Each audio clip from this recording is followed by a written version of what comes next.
Hello friends, welcome to my home kitchen. આજે આપણે નવી જ રીતે પનીરનું શાક બનાવવાના છીએ. તો આ પનીરનું શાક ખાવામાં ખૂબ જ ટેસ્ટી લાગે છે અને બનાવવું ખૂબ જ સરળ છે. તો ચલો બનાવવાનું શરૂ કરીએ. તો તેના માટે મેં શેકેલા સિંગદાણાને ફોતરા કાઢી લીધા છે. સાથે જ લસણ છે, મરચાં, આદું અને કોથમીર છે. તો અહીંયા એક કઢાઈ લઈશું. કઢાઈની અંદર સૌથી પહેલાં સિંગદાણા નાખીશું. તેની અંદર લસણ, આદું અને મરચાંને આ રીતે હાથથી તોડીને આપણે નાખવાના છે. આ રીતે હાથથી તોડી દેવાના. મેં 2 મરચાં લીધા છે, વધારે ઓછા તમારા પ્રમાણે તમે કરી શકો છો. સાથે જ મેં કોથમીર નાખીને હવે આપણે બધું સરસ રીતે આ રીતે શેકી લેવાનું છે. તો 5 મિનિટ માટે આ રીતે શેકીશું. તો 5 મિનિટ પછી તમે જોઈ શકો છો સરસ એવું શેકાઈ ગયું છે. તો હવે આપણે એને ગેસ બંધ કરીને ઠંડુ થવા દઈશું. ત્યાં સુધી આપણે બીજી તૈયારી કરવાની છે. તો અહીંયા મેં પનીર લીધું છે. પનીરને આ રીતે પીસ કરી લેવાના છે. તો મેં પહેલાં આ રીતે આડા ચોરસ પીસ કર્યા છે. હવે તેમાંથી આ રીતે લાંબા 2 પીસ કરી લઈશ અને હવે વચ્ચેથી આ રીતે પીસ કરવાના છે પતલી સાઈઝમાં, કેમ કે આપણે વચ્ચે સ્ટફ કરવાનું છે. સાદી ભાષામાં કહીએ તો ભરેલા પનીરનું શાક. તો એ જ રીતે આપણે બધા જ પનીર કટ કરી લેવાના છે. તો મેં અહીંયા બધા જ પનીર એ પ્રોસેસથી કટ કરી લીધા છે.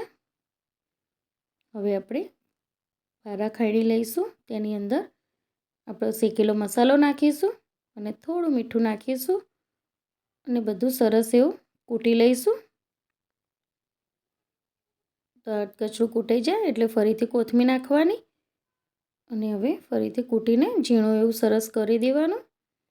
તો આ સરસ એવું પીસાઈ ગયું છે. અને મિક્સરમાં નહીં કરવાનું, આનાથી ટેસ્ટ ખૂબ જ સરસ આવે છે. હવે આપણે એને એક બાઉલમાં કાઢી લઈશું. તો આપણું આ સ્ટફિંગ બની ગયું છે. તો આપણે એને પનીરમાં સ્ટફ કરવાનું છે. તો સૌથી પહેલાં હાથથી બધું સરસ રીતે પહેલાં મિક્સ કરી લઈશું અને હવે આપણે પનીરમાં આ રીતે વચ્ચે ભરી દઈશું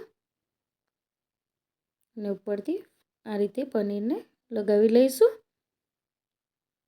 આ રીતે સેન્ડવિચ જેવું આ રીતે ભરવાનું છે વચ્ચેથી.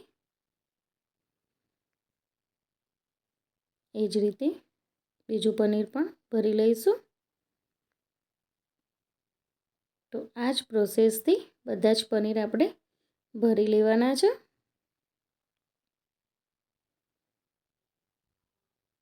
કિનારી બાજુ જગ્યા રહી તો ત્યાં પણ આ રીતે મસાલો ભરી દઈશું આપણે.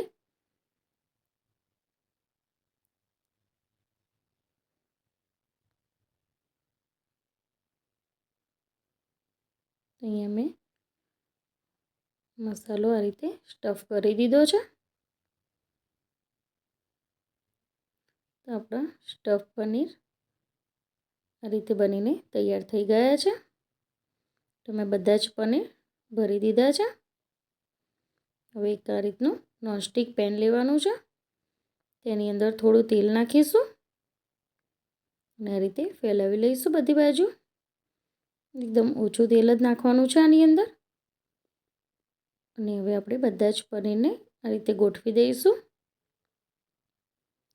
સરસ એવો ગોલ્ડન કલર આવે ત્યાં સુધી આપણે એને આ રીતે સેલો ફ્રાય કરવાના છે.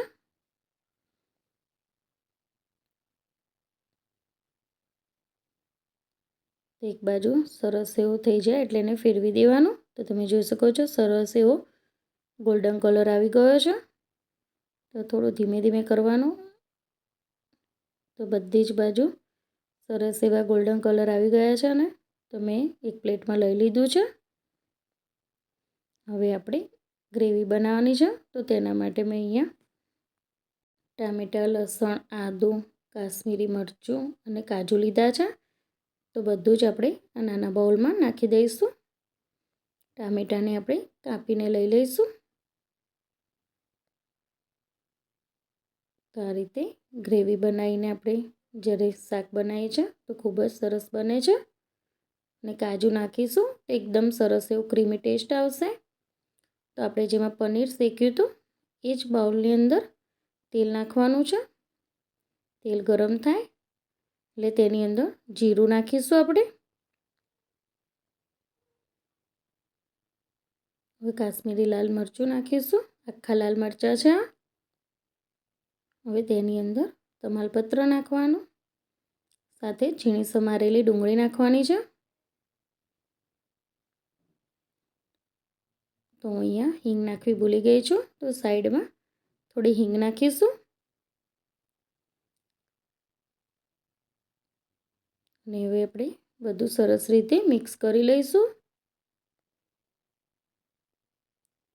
ડુંગળી થોડી શેકાય ત્યાં સુધી આપણે એને આ રીતે સાતળવાની છે.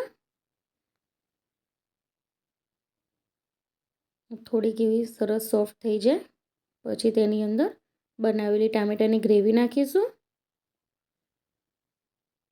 થોડું પાણી નાખીને લઈ લઈશું બાઉલની અંદરથી, એટલે ગ્રેવી જે ચોટી છે એ પણ આવી જાય.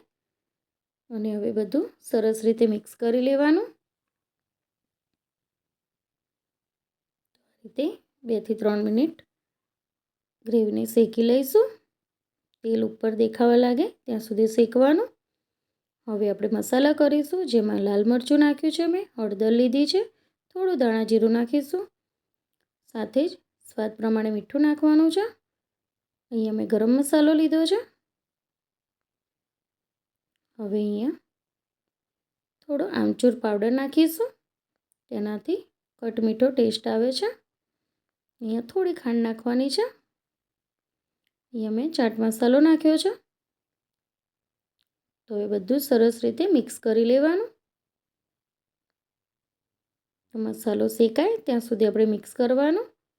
મસાલો સરસ એવો શેકાઈ ગયો છે. તો હવે આપણે થોડી ક્રીમ નાખવાની છે. ઘરની મલાઈ છે, જ્યારે મેં ગળણીથી થોડીક દબાવીને ગાળીને આ રીતની ક્રીમી તૈયાર કર્યું છે, તે નાખીશું. તો આપણું હોમમેડ ક્રીમ છે. તો હવે એને પણ સરસ એવું મિક્સ કરી લઈશું. હવે છેલ્લે કસૂરી મેથી નાખીશું થોડી, આ રીતે મસળીને. અને હવે સરસ એવું મિક્સ કરી લેવાનું આની અંદર.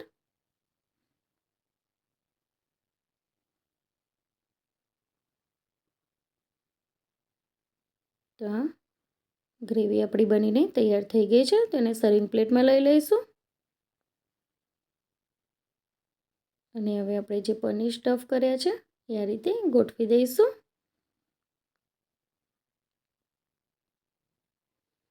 તો પનીર સ્ટફ બનીને તૈયાર થઈ ગયો છે.